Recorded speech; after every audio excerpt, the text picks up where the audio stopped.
Panahon na para palitan itong notebook na to. Dahil magto 2026 na. Sobrang dumi niya na and sobrang luma na niya, guys. And ayan, natatanggal. Ang notebook na to ay ginagamit ko since January 6, 2024. Ayan, may date siya, guys, kung nakikita nyo. Halos 2 taon ko na siyang ginagamit, kaya mukha na siyang luma.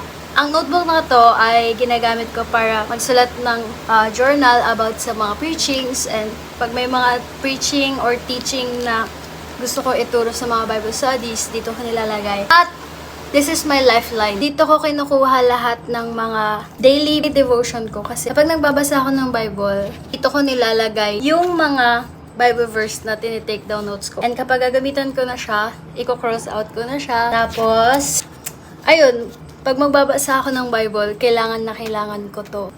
Help me to transfer it to another new notebook na gagamitin natin for another 2 years or 3 years. Ito yung ipapalit ko sa kanya. Binili ko siya dito sa TikTok and sobrang mura lang niya, mga 100 plus. At meron din siyang lock. Yan. So, ganito yung itsura niya sa loob. So, para hindi na ako mahirapan pag nagbabasa ako ng Bible, ito ko na ilalagay yung mga bagong Bible verses na gagamitin ko for my diary. And napakarami rin yung pages. And pwede mo rin siya palitan kung gusto mo, bumili ka lang ulit ng pang-refill. So, nabubuksan siya dito.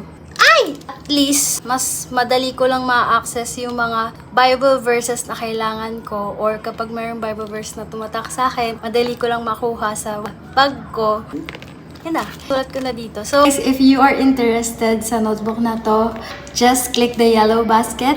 Yun lang for now. God bless and Ate Kate out.